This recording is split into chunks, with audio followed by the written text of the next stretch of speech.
Acción cultural. Ahora sí, Paola, arráncate. No, pues muchas gracias. Eso siempre los currículums detrás de uno. Y cuando uno lee así, lo único que se puede ver más que una experiencia es que los años han pasado.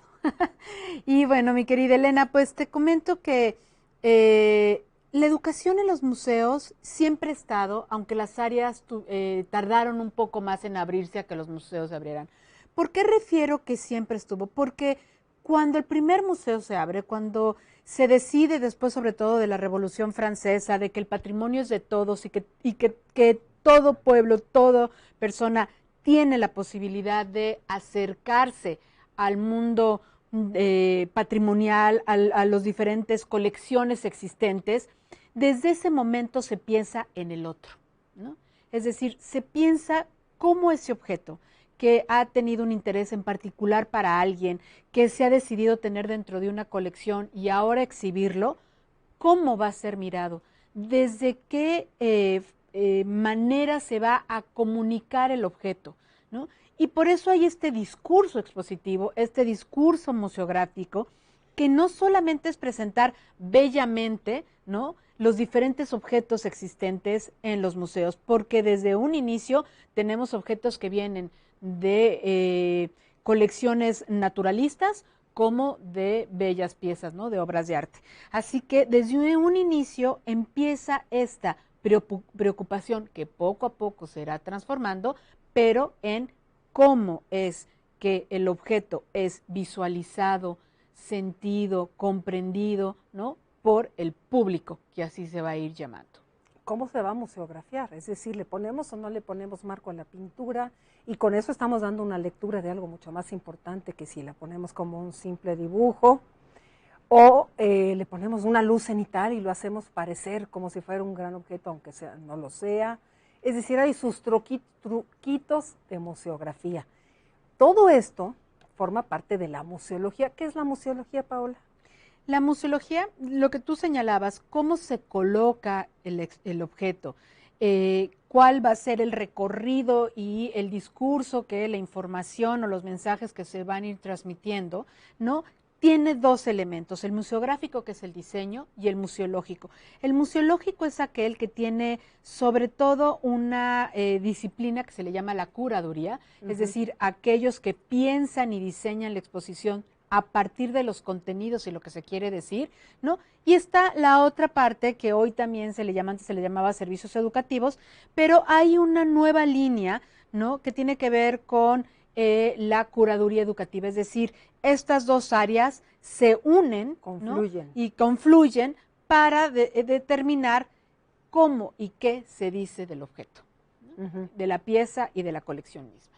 Pero cómo lo dices implica saber quién lo va a escuchar. Entonces, tú se lo dices, a mí hay un término que me molesta mucho que es para todo público. ¿Qué es eso de todo público? No existe, o sea, todo público es un niño, pero todo público es una gente que tiene una formación, una educación en cultura, y en medio de eso está el público que va por primera vez a un museo que no tiene la experiencia, al cual tienes que formar como público. ¿Cómo decides, en términos de servicios educativos, a quién te vas a dirigir en este discurso? Pues cada vez tiene que ser más inclusivo.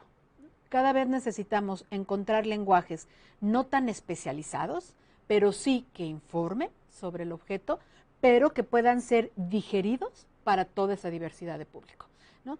Hoy ya no hablamos nada más de públicos y entendemos que tiene que haber un binomio entre el museo y sus comunidades y entender esta diversidad de comunidades y cada vez hacerlos mucho más partícipes y no solamente entenderlo como un espectador pasivo, sino aquel que también a través de ello construye su propia experiencia, ¿no?, y permite que haya una multiplicidad de vivencias dentro del museo. Entonces, lo que tenemos que hacer son detonantes que permitan al público ir comprendiendo pues todo ello que encierra ese objeto, ¿no?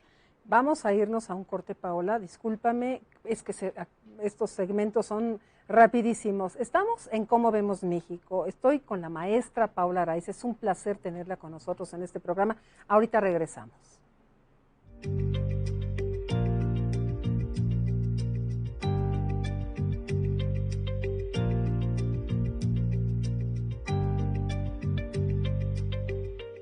¿Sabías que una colilla de cigarro puede contaminar hasta 50 litros de agua dulce y 13 de salada? No las tires al suelo y tampoco las revuelvas con otros residuos. Sepáralas en una botella de PET, júntalas y llévalas a los centros de acopio. Ubícalos en sustentable.morelos.gov.mx. En Morelos decimos adiós a las colillas de cigarro. Morelos, anfitrión del mundo. La vida es un regalo. Cuando lo abres, te llenas de posibilidades. Te permite aprender, conocer, divertirte, construir tu futuro y, claro, protegerlo. Por eso es importante que hagas tu testamento. Es fácil, rápido y seguro. No necesitas ser mayor de edad. Aprovecha las facilidades del mes del testamento. Construye tu patrimonio y herédalo a quien quieras.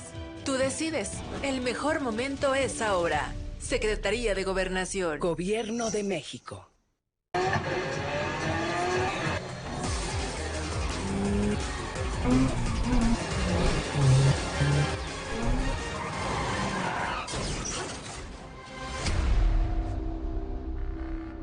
Toma el control, no te aceleres.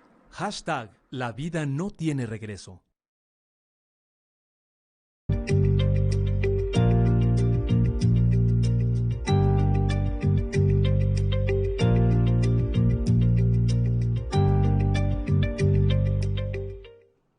Estoy, por supuesto, platicando de mi tema favorito con una amiga, una querida profesional de museos, Paola Araiza. ¿Mediación o no mediación? ¿Qué es mediación? Y de ahí quiero preguntarte algo un poco morrocotudo. ¿Qué es una experiencia estética? Y si todos podemos tener una experiencia estética, Paola. Bueno, mediación es un término que actualmente se emplea dentro de las actividades y las dinámicas que generan las áreas educativas para poder vincularse con esta diversidad de público que estábamos hablando. Mediación viene de un campo más social, ¿no?, que se fue integrando al museo en el sentido de lograr una traducción y una empatía, ¿no?, en el que se entiende que ya no van a ser esos discursos y monólogos interminables de información, sino vamos a buscar que se detone una acción que permita la participación, la reflexión y el diálogo entre el objeto, o sea, que sea a través del objeto, entre aquel que lleva la mediación y aquellos que están asistiendo a ella. Me parece muy importante lo que acabas de decir, porque la mediación incluye que el público hable. Antiguamente se daban visitas guiadas en los museos y hoy ya tendemos a no dar visitas guiadas. Una visita guiada implicaría que sabe el personal del museo y el que está ahí no sabe nada. Entonces se empieza a aburrir, se desanima el término. La motivación es muy importante. El hecho de que todo mundo pueda tener un discurso, aunque no sepa mucho de arte, es muy importante porque se genera un proceso de metacognición. Es decir, yo sé que sé y eso me da placer, me da bienestar. Entonces, ¿estarías de acuerdo en que es importante que todo mundo salga del museo con una propia reflexión sobre lo que está viendo? Ahí donde empezabas, es parte de generar una experiencia significativa, una experiencia que parte no solo del intelecto, sino de lo sensorial. Y ahí está también vinculado a lo que tú refieres de la experiencia estética. Si todos podemos tener una experiencia estética, pero cada quien la va a vivir de diferente forma, ¿no? ¿Por qué? Porque a lo mejor alguien se vincula más desde la vista, hay alguien que se vincula más desde las sensaciones que le produce el objeto mismo, los recuerdos que le pueden traer, con qué lo asocia y lo reflexiona. Lo simbólico, ¿no?, que también esto es parte de lo que se habla dentro de la estética y el desarrollo de la estética, ¿no?, el resignificado y lo simbólico que tiene el objeto, ¿no?, que a veces está en el mismo discurso que estaba establecido cuando se generó el objeto, pero a veces no. La contemporaneidad o a dónde llega ese objeto hace que haya otras posibilidades de lectura. Y eso es válido. Es decir, más allá que haya un guión, un discurso, una información establecida en las cédulas y demás, eso no quiere decir que sea lo único. Claro. ¿No? Hay la posibilidad de también el bagaje, la experiencia, el propio desarrollo cognitivo que va teniendo cada individuo, se entrelazan, ¿no? Y por ello es que la experiencia es individual y personal. ¿Consideras una limitante que en los museos no se pueda tocar? ¿Y cómo arreglarías eso? Yo siempre he creído en los espacios lúdicos por ello. Entonces, tuve la oportunidad de trabajar en el Museo de San Carlos con Roxana Velázquez, que me permitió mucho jugar con esos espacios experimentales en donde se podía, pues, desde lo lúdico, desde lo tocar, desde lo sensorial, pues tener otra vinculación. Sin embargo, no siempre es así, ¿no? También tenemos que salvaguardar y proteger las colecciones y no siempre se pueden tocar. Pero eso no quiere decir, el ser humano no solamente toca con el tacto. El ser humano tiene muchas posibilidades de sentir, aunque no esté tocando. O sea, yo te puedo decir en estas manos, ¿no? Que me digas cómo piensas que es, si frío o caliente, si suave o duro. Y no necesitas tocar porque tú ya tienes referentes, Claro. ¿no? Es más, cuando trabajamos con personas que tienen alguna de sus sentidos obstruidos, no importa, porque con los otros también se pueden trabajar. Me encanta que toques ese término, porque nuestra querida amiga maestra Rosa María Sánchez Lara, me acuerdo en Historia del Arte cuando nos enseñó aquel término, me abrió un sinfín de posibilidades de estudio y de abordaje del arte, y se llama sensación áptica. Cuando nosotros con la mirada sabemos cómo es la textura de los objetos, como acabas de decir, frío, caliente, duro, áspero, no hemos tocado todavía, ya sabemos que este objeto de bronce se siente frío. Se llama sensación áptica y precisamente se debe a la memoria. Entonces, ¿cómo potenciar estos sentidos a través de experiencias de aprendizaje? ¿Qué se te ocurre? Por ejemplo, si estamos viendo pintura barroca, ponerle a la gente un pedazo de tela que sí pueda tocar para que sienta cómo se sentía el terciopelo de aquella época. Tú tienes mucha experiencia al respecto, por eso te estoy motivando a que hables de esto. Pues generar materiales didácticos, es decir, no solamente que sea el objeto mismo, sino esta creatividad que pueden tener las áreas educativas de generar desde elementos tecnológicos como otros objetos, no importa el presupuesto, siempre estamos atados a ello y no podemos jugar con lo que se tiene. ¿Cómo podemos crear esas experiencias que les digo, desde el intelecto también, pero desde lo sensorial? ¿Y de olor? Todo, cómo olemos, cómo vernos. Cuando se crean los primeros museos de ciencia, que hoy conocemos como museos interactivos y museos de ciencia, lo que encontraron que iba a poder ser la riqueza, a la diferencia de cómo se enseña la ciencia en las aulas de clase, es que se podía a trabajar desde lo lúdico y desde lo sensorial, ¿no? Fue desde ahí que encontraron que la ciencia y la didáctica de la ciencia podía experimentarse de diferente forma y ser comprendida, ¿no? Que no tenía que ser necesariamente como la ciencia se había expresado, ¿no? En su motivación de enseñar anteriormente. Y es con ello que también podemos jugar en otros espacios. Cuando hablamos de interacción, no quiere decir que toco un botón, ¿no? O que prendo una pantalla, o que hoy con todo lo virtual. Sí, porque no hay presupuesto para para todos. Porque no siempre museos. es eso. Interactuar tiene la mediación, una forma de generar en el individuo esa posibilidad de experimentar desde diferentes formas. Y de experimentar sensación áptica. Yo quiero que me digas cómo van a competir los museos del futuro por el tiempo libre de la gente, porque además hay una carrera que se llama Administración del Tiempo de Ocio o del Tiempo Libre. Es decir, los museos compiten con el cine, el centro comercial, el partido de fútbol o simplemente la siesta.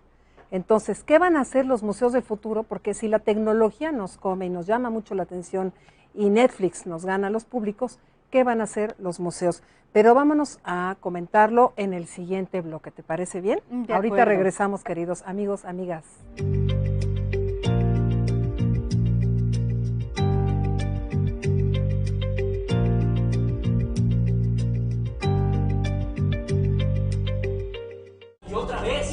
Las violencias en el ámbito familiar son males que pueden dejar huella a cualquiera sin importar edad, sexo o condición y no se borran tan fácilmente.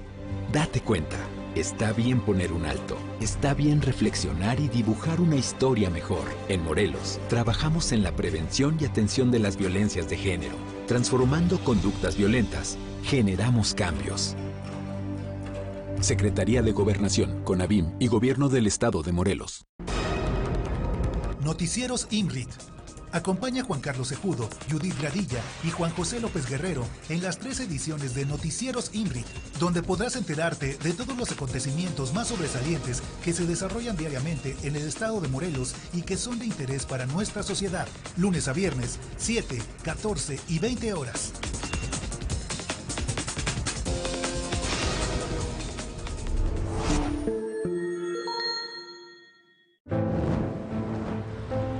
La democracia nos importa a las y los mexicanos. Porque permite que nuestras voces sean escuchadas. Durante mucho tiempo soñamos con democracia, pero hoy que estamos despiertos, unidas y unidos, hemos logrado elecciones libres y auténticas. Por eso inspiramos al mundo para proteger la democracia, los derechos y nuestras libertades, porque ese es el camino de la paz. México es sede de la Cumbre Global de la Democracia Electoral.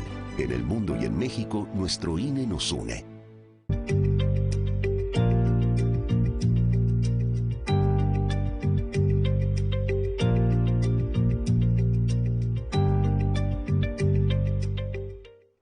Bueno, estamos platicando sobre museos, pero sobre la profesionalización, la especialidad que hay de cada uno de los entes, señores, especialistas que trabajan detrás de todo lo que vemos en los museos. Y nos quedamos platicando sobre la competencia por el espacio, por el tiempo libre de la gente. ¿Qué van a hacer los museos del futuro? Y sobre todo después de la pandemia, para captar, para formar públicos, Paola.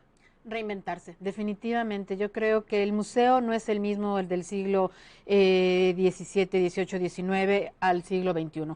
El museo ha tenido que ir adecuándose a la evolución de la sociedad misma y el museo ha ido evolucionando. Entonces, así como hablamos de la curaduría, de la museografía, de la museología, pues hoy no hay un equipo que no haya gente de mercadotecnia, de difusión, de relaciones públicas, ¿no? Se habla de lo que son atención a públicos hoy, no solamente del área educativa, de los programas públicos, etcétera. ¿Por qué? Porque al museo ya no solamente se va a ver una exposición, el museo hoy tiene una oferta mucho más rica, de hecho, ¿no? ¿Cómo?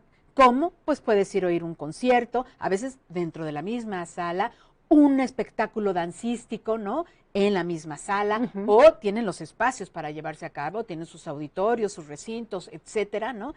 Hace noches tiempo, de museos. Noche de museos, una serie de actividades que ya se están generando, ¿no?, en torno a que el museo se ve que puede insertarse a esta oferta cultural, social, que tiene que ver con el tiempo libre, el ocio, todo lo que se va generando de consumo en la sociedad misma. Existe el consumo cultural, ¿no? Porque Noche de Museos no nada más implica visitas guiadas, implica otras actividades, como cuáles. Muchísimas otras actividades. Puede haber, por ejemplo, acaba de haber el festival en el Museo de Guadalupe y tenemos toda esta parte de gastronomía, ¿no?, para degustación y entender el barroco, la cultura barroca desde lo gastronómico, ¿no? Sí. Puede haber, ya hay ahora hasta recorridos nocturnos de bicicleta que vas parándote en cada uno de los museos o en algunos museos que participan. Qué bueno que sea en la noche, así todo el mundo puede ir. Delicioso, y además que se abra más tiempo en los museos con un horario pues más amplio para aquellos que sí tienen trabajo y sobre todo en ciudades como México, a lo mejor Puebla también, Guadalajara, otras ciudades que lo están haciendo, que haya oportunidad de llegar después de que sales de tu centro de trabajo, ¿no? Muy bien. Hoy preocupa mucho que qué va a pasar con lo virtual, con lo híbrido, y preocupa no solo en los museos, sino preocupa en varios ámbitos, ¿no? Y yo creo que, pues la delicia, que por un lado, si estás viviendo en un lugar, pues irás a verlo presencialmente y físicamente, pero si tienes la oportunidad de meterte a un país, digo, a un museo como el que están haciendo en los países árabes, ¿no? ¿Qué? Yo no sé, pero mi alcancía no alcanza. No. Y los restaurantes, Pauli, los restaurantes de los museos, que son una maravilla. Hoy en día va la gente a veces nada más al restaurante, del restaurante a la sala, que es lo que queremos captar, hay un paso. Entonces son estrategias de captación de público. Totalmente, estrategias de mercadotecnia, estrategias de consumo cultural. Y cuando estoy hablando de ello, no quiere decir que estamos poniendo en peligro ni el riesgo el patrimonio. Todo eso se ha estudiado muchísimo, se ha trabajado muchísimo. ¿Cómo sigue habiendo este respeto institucional de la conservación de patrimonios, del resguardo de colecciones, etcétera, etcétera, que está totalmente legislado, que está totalmente bajo los cánones éticos que tiene, ¿no?, y que se establecen desde la organización del Consejo Internacional de Museos, etcétera? No, yo me refiero a esto que se llama acción cultural. esta posibilidad de entender que dentro de ese espacio libre tenemos la posibilidad de generar espacios que permitan el enriquecimiento del desarrollo humano, y eso está en los museos. A ver, tú eres la directora del Comité de Acción Cultural, por eso estás hablando de acción cultural. Yo te respeto mucho, te conozco desde hace mucho tiempo en este comité. Y te voy a hacer una pregunta, a ver, un poco espinosa. ¿Una acción cultural choca, por ejemplo, con las tiendas de los museos? Yo creo que la parte comercial y la lo parte cultural. Comercial, y eso también se ha hablado, y hay grandes gestoras de museos que han logrado entender lo que es la importancia de la obtención de fondos, de los recursos, de los presupuestos, de aquellos que vienen desde lo institucional, como a veces tenemos que crear asociaciones y patronatos para que puedan aportar. Entonces, que también el museo tenga ciertos espacios que ayuden, ¿no?, a generar una economía para la mantención de esos espacios y de lo que se genera, es importante, ¿no? Y es decir, lo mercadológico, las ventas no chocan con la cultura, porque hay una concepción romántica en que se piensa que la cultura no tiene nada que ver con los dineros, y por supuesto que no. No, y si nosotros escuchamos todo lo que tiene que ver con la economía naranja, con todo lo que se hablan de las industrias culturales, con todo lo que se habla de ello, pues vamos a ver que un gran capital que se genera y que es importante para los países es el que se da a través de la cultura, ¿no? Eso es definitivo. Parece que en España es el 8% del PIB el que genera la cultura. No sé, no me acuerdo en México cómo se está midiendo, a qué números estamos, pero por supuesto la economía cultural, las empresas culturales, las industrias culturales. Exactamente. ¿Y hacia dónde vamos en términos de museos? A ver, una última pregunta, por ejemplo, ¿hay museos sin colección? ¿Y en dónde, a dónde vamos en México ahorita? De hace tiempo ya se hablan de museos sin colección. Es más, la nueva museología habla de entender al museo más allá, es decir, entender que el museo no solamente es un espacio, un edificio, un espacio de 4 paredes, sino que también es el territorio mismo donde se está gestando o donde hay un patrimonio cultural. No se entiende ya nada más a público, sino se habla de comunidades, no se entiende de una colección en específico, sino el sentido de patrimonio más amplio. Lo mismo ahorita está pasando con museos. ¿Y a dónde vamos? A una construcción nueva. El ICOM durante 3 años se ha dedicado a generar una nueva definición del museo. Que tenemos que hablar de eso. Y es importantísimo entender que en esta nueva definición hubo una revisión de conceptos, ¿no?, claves que se introdujeran para hacer el concepto del museo, entendiéndolo en el siglo XXI y avanzado. Llevan 2 años trabajando el concepto de museo. Qué bueno que tocaste el término, y yo quisiera que nos despidiéramos enviando un saludo a nuestras compañeras, las dos somos miembros del Consejo Internacional de Museos, a nuestras amigas, a nuestras compañeras que son parte del Consejo Internacional de Museos México, Gabriela Gil, la actual presidenta, Maya Dávalos, la anterior. Vamos a enviarles un saludo. Un saludo a nuestras amigas. Paola, ¿con qué cierras brevemente? Pues cierro pensando que el museo es un espacio mágico que se va a seguir transformando, que no va a dejar de estar vacío, que nos va a posibilitar otras experiencias, ahora las virtuales, las de inversión, etcétera, ¿no? Sigamos yendo a los museos porque nos dejan el corazón bombeando de alegría. Muy bien. Con esto cerramos. Aquí la tiene Paola Araiza, SECA ICOM, especialista en museos. Yo soy Elena González. Este programa se llama Cómo Vemos México y lo hicimos con mucho cariño para ustedes. Gracias.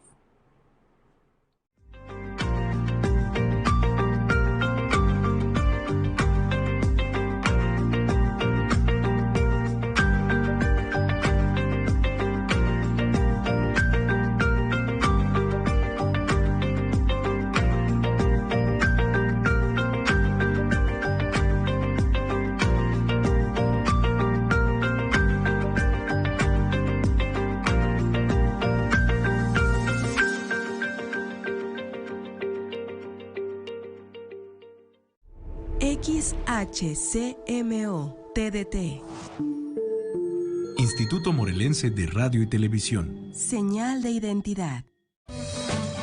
Vida Saludable, un espacio para aprender todo lo relacionado con nuestro bienestar, a través de activación física, nutrición e información general para fortalecer nuestra salud.